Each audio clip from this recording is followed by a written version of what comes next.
Bom, pessoal, 9h02 nessa manhã bacana aqui, né, de segunda-feira, dia 4 de setembro de 2023. Tenho o prazer enorme de receber aqui ao vivo dos nossos estúdios o jornalista Álvaro Pereira e hoje com duas convidadas muito especiais, né, Álvaro? Convidadas bom dia. Ilustres, Matheus. Bom dia, ouvintes da Gerais FM. Prazer enorme receber aqui no estúdio a Maria do Rosário Caetano, a jornalista Maria do Rosário Caetano, que organizou o livro Coromandel Centenária, Memórias e Afetos. Um livro que conta a história de Coromandel de uma forma muito interessante, a partir de depoimentos de coromandelenses ilustres, coromandelenses que participaram dessa história. Então ficou um livro, Maria do Rosário, realmente muito interessante. Vai participar também da nossa entrevista Maria da Graça Caetano, irmã da Maria do Rosário, que dirigiu durante muitos anos a Casa da Cultura da cidade de Paracatu, uma cidade histórica com mais de 300 anos, e que vai falar também um pouco sobre essa experiência lá, né? E que pode também servir de referência para a gente aqui. Prazer em recebê-las, Maria do Rosário. Prazer é nosso. Me Bom diga dia. Uma coisa, como é que surgiu, Maria do Rosário, a ideia de coordenar, de organizar esse livro? Porque foi uma ideia que partiu de você. A Francinete, da Casa da Cultura de Coromandel, comentou com a Daci, a Graça, minha irmã, que Coromandel faria 100 anos em 2023. Isso há um ano atrás, porque a Francinete é muito prevenida, não é? E eu disse, nossa, mas é uma grande oportunidade de nós reunirmos coromandelenses, são tantos que se dedicam principalmente ao jornalismo, né? Os do meu círculo principalmente, vamos fazer um livro para homenagear essa data. E aí eu pedi ao José Humberto Almeida, um coromandelense que tem uma longa trajetória como assessor parlamentar, falei, e tem uma agenda maravilhosa. Falei, Zé Humberto, vamos contatar os coromandelenses para a gente organizar coletivamente esse livro. E ele começou a me dar indicações. E a primeira que ele deu foi, olha, você precisa contatar o Hernani Borges, o Borginho, historiador, não é, que sabe tudo de Coromandel. E aí eu contatei e ele respondeu com muita rapidez e com muita vontade de ajudar. Né? E a partir daí veio um subtema. A gente, claro, queria contar a história da cidade, do município, 100 anos como município emancipado e a história pregressa, e queríamos abordar a área de educação, porque seria uma homenagem aos nossos professores dos ginásios municipal e estadual, e a cultura, porque, afinal de contas, se Santa Rita do Passa Quatro se orgulha de ser a terra de Zequinha de Abreu, nós nos orgulhamos duplamente. Nós somos a terra de Abel Ferreira e de Goiás, e de muitos outros artistas, mas esses são os nossos maiores orgulhos, né? E queríamos também perfilar vários coromandelenses que deram sua contribuição para o desenvolvimento do município. E aí surgiu uma ideia, que é controversa, não é? De que Coromandel, sendo uma cidade da nossa juventude com 10 mil habitantes, por que tinha dado a tanto jornalista aqui? Não é? O que causas seriam essas? Mas eu falei, como eu sou jornalista, vai ficar meio cabotino colocar esse assunto. Aí submeti ao grupo, porque nós criamos ali aquela pequena comunidade de colaboradores do livro, e eu perguntei o que eles achavam disso, se pareceria cabotino ou se eles achavam correto abordar esse aspecto. Por que, não é, um município que na época tinha 10 mil habitantes e hoje quase 30 mil tinha dado tantos jornalistas profissionais? E todos concordaram que era mesmo uma característica, algo excepcional na história de Coromandel. E aí acrescentamos esse capítulo. Mas olha, eu achei que ficou extremamente interessante e é um fenômeno mesmo que precisa ser melhor explicado, né? Essa tendência para o jornalismo aqui, pelo menos da nossa geração, né? Nós que convivemos nessa época aqui em Coromandel. Agora, nesses depoimentos, né, eu acho que fica muito presente a influência do professor Mauro Mauro Orlando Marinho, né? Porque, de alguma forma, ele influenciou toda a nossa geração, né?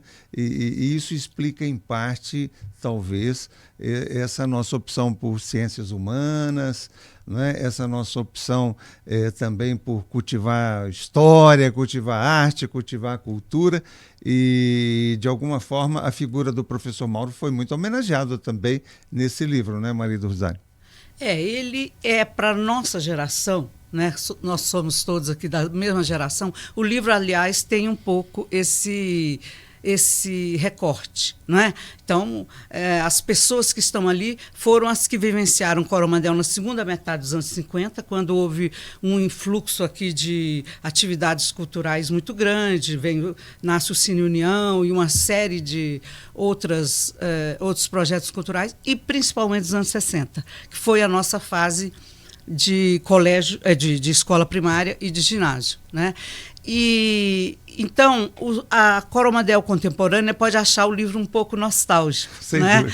Ela, mas só ela, a geração deles e tal. É porque eu acho que a geração atual vai fazer o livro do Sesc Centenário em 2073. Já estão encarregados, né, os jovens, de já irem se preparando para, quando forem sexagenários ou septuagenários como nós, escreverem o livro do Sesc Centenário.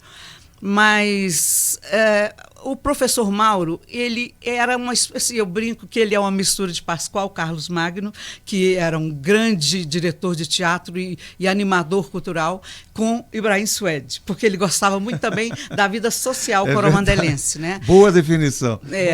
E ele nos incentivava, ele montava peças de teatro no colégio, montava no Cine União, ele fomentava a cultura, ele era um dínamo, e ele marcou muito a nossa geração e mais umas 2 ou 3 gerações seguintes, né? A influência dele foi imensa.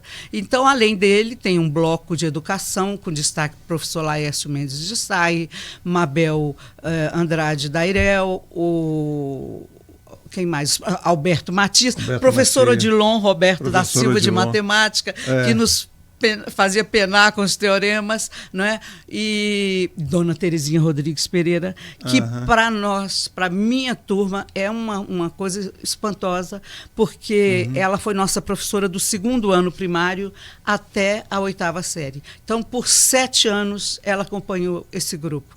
E fora do bloco de educação, nos perfis, há uma personalidade coromandelense também que nós demos, aliás, nascida em Paracatu, mas coromandelense adotiva, que é Dona Claudemira do Reis Calçado, não é? Que foi também uma grande educadora. Mãe da Valderez Caetano, uma das jornalistas aí da nossa geração, que se projetou muito também em Brasília, né? Isso. Valderez foi também, como você, que passou 14 anos no Jornal Nacional na Rede Globo, Valderez trabalhou na área econômica, mais como produtora, né, de jornalismo e tal, mas ela tem também, está contada a história dela, e ela perfilou a mãe, Dona Claudemira, então a família dos Reis Calçado está bem representada no livro. Sem dúvida. Maria da Graça, fala um pouquinho aí sobre a sua experiência também à frente da Casa da Cultura de Paracatu. E é curioso, né, as 2 irmãs que vieram assim de uma influência rural, quer dizer, o pai de vocês, né, tinha uma atividade rural prioritária, fazendeiros, produtores rurais.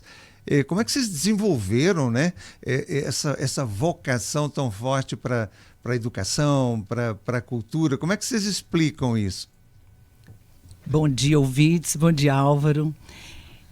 Meu pai era um homem cheio de vida, um homem alegre, um homem que gostava de cultura sem saber que a cultura era um ponto importante na vida das pessoas. Ele nos levava para o circo. Se tivesse um circo em Monte Carmelo, em Patrocínio, lá estava meu pai levando as filhas. E eu acho que isso, junto com o professor Mauro, né, também um grande incentivador, acabou nos levando para essa área. Nós fomos estudar em Brasília, nós somos 7 irmãs, né? E um homem apenas, e a gente foi estudar em Brasília, e meu pai se mudou para Paracatu para ficar perto das filhas. E eu, morando em São Paulo, né, voltei para Paracatu, e logo que cheguei fui convidada para compor um conselho na Casa de Cultura, que estava recém-inaugurada, isso em 88, e no ano seguinte o conselho me elege diretora. Em 93 de 93 a 2000, depois de 2005, né, a 2009. Então, a gente conseguiu, com esse tempo, desenvolver vários projetos, né? Paracatu tem uma importância muito grande para o Noroeste, para o Alto Paranaíba e para o Triângulo, porque tem um documento de 1789 que dá do descobrimento, né? E assim a transformação em Arraial de São Luís e Santana, das Minas do Paracatu, a vila de Paracatu do Príncipe. E depois, de 1805 a 1815, Paracatu foi cabeça de comarca. Toda a região do noroeste de Minas, Alto Paranaíba e Triângulo pertenceram à comarca de Paracatu. Então vinha do Carinhanha, dividindo com a Bahia, até o Rio Grande, de Uberaba, que era chamado de Sertão da Farinha Podre. Toda essa região... Araxá ali, Araxá, né? Sacramento, toda essa região pertencia à comarca de Paracatu. E as distâncias e as dificuldades, os municípios foram se emancipando, né? Então, Coromandel, com certeza... Então, eu falo que eu sou filha de Paracatu 2 vezes, porque eu sou de Coromandel, brinco com os paracatuenses. E nós somos filhos de Paracatu, né? Tem uma importância histórica muito grande, e isso acabou eu apaixonando com tudo isso. E a gente criou o Arquivo Público, que é o guardião da memória regional. O arquivo, ele guarda a memória documental e iconográfica do município, mais de 1000 fotografias antigas, que os próprios moradores doaram, e que isso vai servir para as futuras gerações conhecer as suas raízes. Criamos o Museu Histórico também, porque a gente teve com a criação de Brasília, Álvaro, Paracatu sofreu uma perda incrível no seu mobiliário, né? Na sua parte de imaginária, né? A arte sacra de Paracatu foi assim dilapidada, porque as pessoas vinham de Brasília e compravam tudo a preço de banana, parte da história da cidade. Então nós criamos um museu exatamente para preservar o que ainda restava. Você falou do seu pai, né? Que tinha já naturalmente essa admiração pela cultura, pelas artes, né? E é curioso que ele tenha partido dele também a iniciativa da construção do Cine União, né? O antigo Cine União, né? Juntamente com o irmão, né? Caetano. Os dois tomaram a iniciativa desse projeto arrojadíssimo para a época, né, que é um prédio enorme ali naquela região, em Coromandel. Naquela época, eu estava vendo aqui rapidamente a parte do livro que se refere ao Cine União, não tinha praticamente nada, talvez só tivesse ali na região a casa que foi depois do senhor Juvencio Machado, parece que foi construída pelo senhor Emiliano Ferreira, que é o avô do maestro Leonardo Bruno, né? Então foi uma iniciativa corajosa construir um cinema naquela época, né, com uma capacidade para mais de 600 pessoas, numa Coromandel que devia ter o quê? Em torno de 10.000 habitantes. Como é que foi isso, Maria do Rosário, Graça? Como é que vocês explicam essa iniciativa do pai de vocês já naquela época? Você sabe que na pesquisa do livro é que eu comecei a pensar como é que um homem que tinha chegado da zona rural, que tinha só o 3º ano primário, eles foram educados na fazenda, né? Tinha um preceptor que educou os 4 filhos do meu avô, Zeca, e como é que esse homem chega a Coromandel 1 ano ou 2 anos antes e tem a ideia com o irmão, tio Caetano, construir um cinema daquela proporção. No nosso livro, nós mostramos que a cidade já tinha tido 2 cinemas mais improvisados, né, em espaços já pré-existentes. Eles eram adaptados e funcionavam como cinema. E há um belíssimo capítulo da Vanessa Rosa contando, não é, porque ela tinha um tio que era uma verdadeira promemória ambulante, e ele lembrava, ele tinha anotado no caderninho os filmes que passavam, até às vezes eles tiravam as cadeiras do lugar e faziam bailes também dentro do cinema, uma experiência comunitária e recreativa riquíssima. Agora, a ousadia do projeto do Cine União, tanto é que está em pé até hoje, é um espanto, não é? Porque como é que viria da zona rural os 2 irmãos que iriam ter a ideia, não é? Claro, a gente nunca pode esquecer a importância do seu Alírio Herval e do Joaquim Pena, porque quando o tio Caetano resolveu abrir mão da parte dele, né, na sociedade, e comprar uma fazenda, meu pai ficou sozinho e veio a salvação empresarial dos 2, Herval e Pena, né, que entraram com grandes recursos, porque o maquinário, eu me lembro, como o cinema era do meu pai e dos sócios, a gente ia muito à cabine, as máquinas eram muito modernas, quer dizer, o dinheiro dos Herval e Pena ajudaram a fazer um empreendimento de ponta, né? E esse cinema, que funcionou por mais de 40 anos, vivia lotado, não é? A nossa juventude, a gente passou ali vendo Chanchada da Atlântida, western, melodramas de Hollywood, e até o Cinema Novo chegou ao cinema, né? Ao Cine União, e foi uma experiência fantástica. Agora, até hoje, eu fiz uma entrevista com ele, coisa de filha, tá com ele em Paracatu, e eu falei, pai, vamos lembrar a história do cinema e tal. Mas eu não tive naquela época, foi em 1981, né, 81, de perguntar para ele, mas o que motivou um homem vindo da roça, um filho, né, de Santa Clara, lá da região da zona rural de Coromandel, a encabeçar um empreendimento tão ousado, né? Você tem alguma explicação, Dácia? Olha, o que me encanta e que me assusta é porque, vejam bem, Paracatu, que era uma cidade muito maior, muito mais antiga, a terra de Afonso Arinos, né, introdutor do regionalismo na literatura brasileira, cheia de filhos e luz, faz um cinema com 200 e poucos lugares, e Coromandel, pequenininha, faz um cinema com 625 lugares. Imagina, para montar essa estrutura na época, mais de 600 poltronas, né? Uma estrutura fantástica para uma época que foi assim importantíssima para a nossa adolescência e para a nossa juventude, porque era a nossa maior atração, né? E eram filmes, né, Rosário, exibidos, só filmes, todos os filmes que se exibiam no Rio de Janeiro e São Paulo eram exibidos aqui. Não, e curioso a presença do cinema nacional naquela época, porque eu me lembro, eu era garoto, e assistia aquelas chanchadas da Atlântida, né? Os nossos ídolos, né, eram Grande Otelo, Oscarito, né, assim, Sil Farney, Eliane. Então era muito forte a presença do cinema nacional na memória da gente, né? Coisa que você não vê hoje mais, né? É uma presença assim muito mais forte do cinema que vem de fora, principalmente do cinema americano. E isso também é um fato a ser destacado. Eu acho que era uma referência também para a cidade como um todo, né? Porque tinha aquele vai-vem ali na porta do cinema, né? O famoso vai-vem, para onde iam toda a juventude, né? Caminhava para o Cine União, numa época assim que a iluminação ainda era um pouco precária, mas nunca faltava energia ali em torno do Cine União. Então era uma luz mesmo, atraindo toda a cidade. E isso é indiscutivelmente muito importante. Eu queria fazer uma colocação aqui antes que...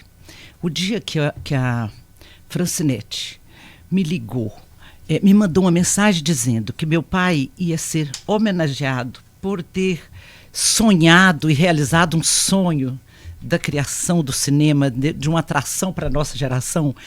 Eu fiquei tão emocionada que eu não conseguia falar. Eu gravei para ela e dizendo que, nossa, eu gostaria muito que ele estivesse aqui, porque ele ia ficar muito feliz. né, ele nunca imaginou que ele fosse reconhecido. Aham. E a família inteira, minhas irmãs todas ficaram emocionadas. Porque depois de tanto tempo, num centenário, esse reconhecimento, olha, nos gratificou tanto. A gente ficou tão feliz, né? Com certeza vamos reunir quase todas as irmãs aqui na quarta-feira para estar recebendo essa homenagem. E eu fiquei o dia todo emocionada e chorando de emoção. Gostaria muito que ele estivesse aqui.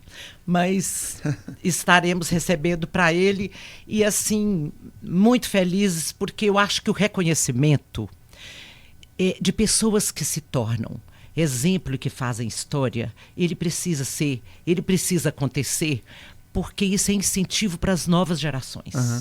Né? Sem dúvida nenhuma, você se referiu a Francinete, e a Francinete é uma pessoa de grande sensibilidade e tem feito um ótimo trabalho aqui à frente da Casa da Cultura e teve uma participação destacada na organização dessa programação aí que comemora o centenário de Coromandel. Eu queria falar um pouquinho, Maria do Rosário, sobre a figura do garimpeiro Joaquim Venâncio, e também da reportagem do João Eustáquio, né? Que perfila de alguma forma essa figura, que foi homenageada também ontem, né? Ali o marco do centenário é a reprodução da imagem do Joaquim Venâncio, ficou muito bonita ali a imagem. E me referindo ao João Eustáquio, eu até me encontrei com ele no lançamento do livro e falei: ô João, você foi o pai de todos, porque você foi de todos os jornalistas de Coromandel, dessa geração que se destacaram fora da cidade, você foi o precursor, você foi o primeiro, né? E acho que foi inspiração para todos nós, porque você teve destaque na revista Manchete e você fazia belíssimos textos na revista Manchete, e eu tenho até disse, olha, pessoalmente, confesso que você teve uma influência muito grande também na minha decisão de ser jornalista. Eu me lembro que tinha um texto assim meio rosiano, inspirado em Guimarães Rosa, né? E com estilo, né? E fala um pouquinho sobre a figura do Joaquim Venâncio e do próprio João. Olha, eu acho que todos os coromandelenses estão emocionados de ver aquela escultura inaugurada ontem na praça, porque é de extremo bom gosto, um trabalho sofisticado, elaborado. A ideia daquela luz simbolizando o diamante, a gema Getúlio Vargas, né, que foi a maior gema encontrada no Brasil e na América do Sul, uma das 3 maiores do mundo, até quando, no 1969, João Eustáquio da Silveira escreveu esse texto maravilhoso que está no nosso livro, né, que nós tivemos uma imensa alegria. Uma das premissas do livro era essa, né, que junto com a história, como a nossa geração dos anos 60 tinha uma verdadeira paixão por histórias de garimpo, que a gente escutava muitas e tinha as reportagens do João que enriqueciam esse saber, era que esse texto estivesse no livro para simbolizar, não é, hoje a memória, o símbolo econômico de Coromandel não é mais o garimpo, hoje é um próspero município do agronegócio, da agropecuária, né? Naquela época também tinha, mas a atividade hoje é em bases industriais e muito sofisticadas. Né? Mas a nossa geração vivia das pequenas fazendas e também da mítica do garimpo. Né? Então eu indico a todos os ouvintes da Rádio Gerais que prestem atenção nesse belíssimo texto do João Eustáquio da Silveira, porque ele trata, o Álvaro lembrou muito bem esse toque rosiano, né? Essa homenagem a João Guimarães Rosa, porque o Joaquim Venâncio parece saído de Grande Sertão Veredas. Parece um personagem do Guimarães Rosa. Porque ele tem as crenças, aquela coisa da mãe espiritual que guiava ele para encontrar as pedras. Quer dizer, aquilo o João vai construindo. É óbvio, nós que somos jornalistas sabemos que nós não somos a voz de quem nós entrevistamos. Nós reconstruímos um pouquinho. E João dá a ele mesmo esse recorte rosiano, porque ele fornece isso nas suas falas, nas suas declarações. É um texto assim muito, muito emocionante. Então, eu quero, claro, vocês vão ler o texto maravilhoso do Álvaro Rodrigues Pereira, né, que na TV era o Álvaro Pereira, vão ler belos perfis, o perfil do Osmarzinho Mendonça, que foi um colega do atual presidente Lula nas greves metalúrgicas do ABC, ele foi um dos 10 presos junto com Lula, não é? Tem personagens assim, o Eurípides, o pai do Borginho, Eurípides Borges. A pessoa fala, mas por que o Eurípides Borges está aí? Porque o filho dele está no livro? Não, porque quando o livro estava pronto, eu falei, gente, mas nós não falamos nada de esporte no livro. E Coromandel tinha 2 times de futebol que apaixonaram a nossa geração. Os mais velhos torciam pelo Maracanã Esporte Clube e nós, os mais jovens, por Coromandel, que tinha um estádio Era moderno. Meio Cruzeiro, né? E Atlético, né? A cidade se dividia, né? E quem era o Eurípides? O goleiro do Maracanã Esporte Clube, um grande incentivador do esporte. E eu falei, Borginho, você vai perfilar seu pai para nós usarmos as fotos de futebol de Coromandel. Não se pode, Coromandel tem um estádio. Eu passei na porta do estádio do Coromandel Esporte Clube, está uma gracinha, nem sei se os times ainda estão ativos, se ainda há rivalidade, se o Maracanã ainda existe. Mas o livro é um livro que relembra a memória dos anos 60. E o Eurípides Borges não podia ficar de fora. Sem dúvida. O Maria do Rosário, o livro trata também de uma polêmica, né? Não deixa de ser uma polêmica sobre a origem do nome Coromandel, né? O Borginho tratou disso muito bem e ele fala de 2 possibilidades, 2 versões, né? Se seria uma corruptela de Carabandela, né? Que Carabandela, Coromandel, chegou-se ao nome Coromandel, mas há outras versões, né, de que esse nome é inspirado na Coromandel que existe na costa da Índia, né, e que também parece estar ligada à mineração, está ligada à extração de diamantes, já que essa cidade aqui foi o primeiro polo de atração, era o garimpo, era o diamante. Depois de conhecer todas essas pesquisas, qual é a sua tese para a origem do nome Coromandel? Olha, eu não tenho uma conclusão. Eu acho que é uma questão muito controversa, né? Não é impossível que alguém tenha vindo lá do Estreito de Carabandela, que nome preciso tenha, porque também uma tradução da Índia para cá se muda muito, embora haja habitantes de língua portuguesa também naquela região da Ásia, né? Eu vou só resumir essa história, porque ela é muito complicada e controversa. Quando nós criamos aqui, em 1980, 81, o Jornal Carabandela, que teve apenas 19 edições, ao contrário do Jornal da Silene, o Jornal de Coromandel, que já tem mais de 300, né? Nós fizemos uma lista de nomes. Eu queria que chamasse Cotidiano, porque eu acho uma palavra muito linda. Aí o pessoal, não, aí Jornal de Coromandel, Jornal das Minas, vários nomes. E na hora da votação, Carabandela venceu fora o meu voto, que era para Cotidiano, por unanimidade do grupo, que nós éramos umas 15 pessoas. Então, essa história de Carabandela é uma coisa muito forte no imaginário da cidade. Então, eu acho que a gente adota a versão que quisermos, né? Mas olha, foi um prazer enorme conversar com vocês, viu? Um prazer enorme recebê-las aqui ao vivo no estúdio da Gerais FM. Dizer, Maria do Rosário, que foi um prazer e uma honra participar do livro com esse depoimento. Reconhecer também o trabalho que está sendo feito pela Prefeitura de Coromandel na organização desse evento, na figura do prefeito Fernando Breno, que tem muita sensibilidade para essas questões culturais. Cumprimentar a Maria da Graça, né, a Graça, mais conhecida como Graça, pelo excelente trabalho que ela fez à frente da Casa da Cultura de Paracatu, e para passar a palavra para vocês para as considerações finais.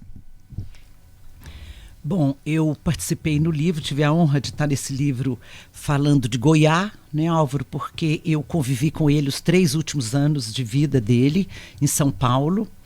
E fiz uma entrevista com ele, parece que é a última entrevista que ele deu, né, Rosário, para o jornal Carabandela, e tive assim, um contato muito grande com ele. E o que mais me impressionou é que eu ouvia falar de Goiás, mas eu em loco, na prática, no convívio com ele, eu percebi o quanto ele era um grande leitor.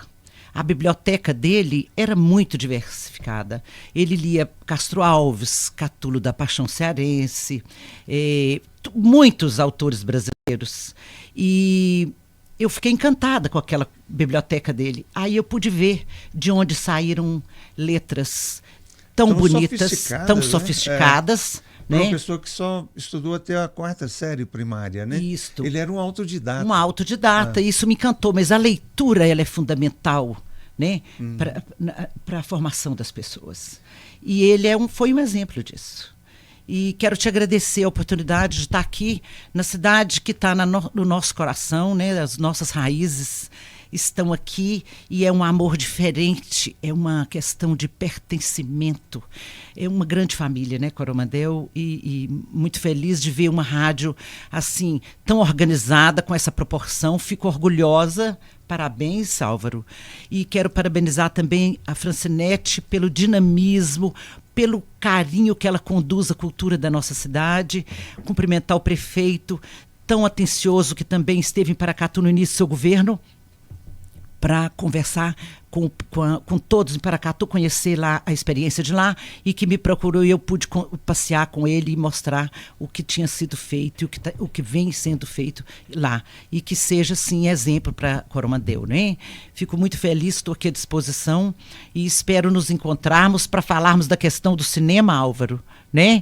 Precisamos tornar aquele espaço um espaço cultural, um espaço multiuso, e a gente quer se oferecer para fazer parte de uma comissão, gostaria que o Rosário falasse isso, para que a gente possa resgatar aquele espaço que é patrimônio da cidade, que faz parte da história, faz parte de cada um de nós, da vivência, do coração, do amor de cada um da nossa geração.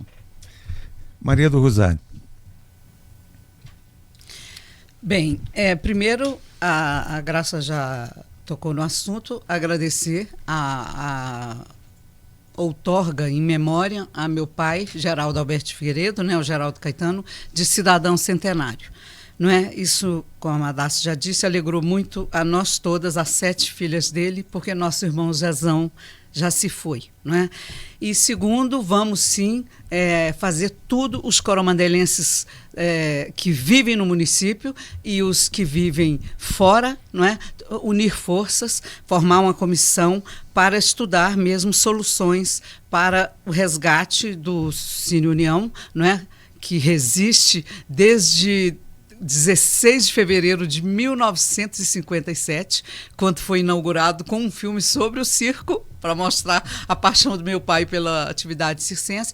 Então, se nós formarmos essa comissão, a cidade coordenando isso, Fátima Arley Caliço, Borginho e outros, e a gente na retaguarda como conselheiros, aconselhadores, né?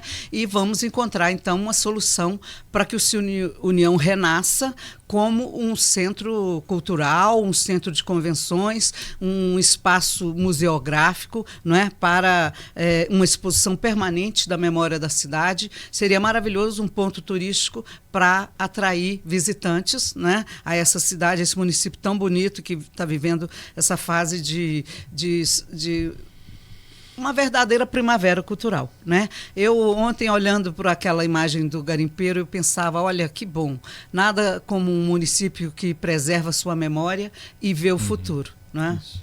Muito boa essa ideia de se criar uma comissão aí para estudar, né, a possibilidade de restauração do cinema e transformá-lo realmente num espaço cultural e de entretenimento, preservando inclusive aquela arquitetura dos anos 50, 60, né? E isso seria fantástico, e tenho a impressão que o Cine União se tornaria uma atração turística aí, né, para os visitantes que viessem aí conhecer a história de Goiás, a história de Abel Ferreira. Muito boa essa ideia, contem desde já com o meu apoio e com o apoio da Gerais FM, que tem abraçado as boas causas aqui de Coromandel. Eu queria, antes de encerrar, lembrar, não é, que a Maria do Rosário Caetano, a jornalista Maria do Rosário Caetano, que a gente carinhosamente chamava na época de Zarinha, é uma das jornalistas mais conceituadas do Brasil na área de cinema. Ela é especialista nessa área, é uma referência nacional nessa área, indiscutivelmente. Depois de ter passado pelos principais órgãos de comunicação em Brasília, ela foi se credenciando cada vez mais como autoridade nessa área. Um prazer muito grande recebê-la aqui, Parabéns pelo trabalho que vem realizando no jornalismo nesses anos todos. Muito obrigado também aos ouvintes da Gerais FM que nos acompanharam aqui ao longo desta deliciosa conversa com as irmãs Caetano. Eu devolvo aqui a palavra para o nosso Matheus. Siga com a programação, Matheus. Álvaro, eu queria só dar uma pequena conclusão aqui. Pois não. Porque, assim, aproveitar a visita de vocês aqui, que foram, né, destaques, referências nas áreas jornalísticas e também culturais do Brasil, porque, assim, principalmente para a nossa geração de 2001, principalmente eu do ano de 2001 para cá, esse livro, Coromandel Centenário, é de extrema importância, né? Porque, assim, principalmente para a nossa geração, muitas histórias a gente não sabia, né? Que tem retratadas no livro, vou ler também, já adquiri o meu. Porque, assim, é de muita importância resgatar a cultura e é um peso muito grande para a minha geração e para as próximas, para daqui uns anos retratarem a história, igual a Maria do Rosário falou no início da entrevista, retratarem aí a história dos próximos anos, das próximas gerações. Isso incentiva cada vez mais os jovens, né, as pessoas de hoje em dia, não perderem o costume da leitura, porque é muito importante, porque hoje está tudo muito fácil, nas redes sociais o pessoal procura ali e acaba que nem fica sabendo de histórias tão importantes igual o Joaquim Venâncio, igual tantas outras de Coromandel, né? Então fica assim o apelo para o pessoal, porque é sempre muito importante a leitura na vida dos cidadãos, né? Bem, temos aí um testemunho de um representante da nova geração, não é, Maria do Rosário, confirmando a sua tese de que as gerações atuais precisam conhecer o que fizeram as gerações anteriores, né? Isso é história. Muito obrigado, gente, muito obrigado pela audiência mais uma vez e até uma próxima oportunidade.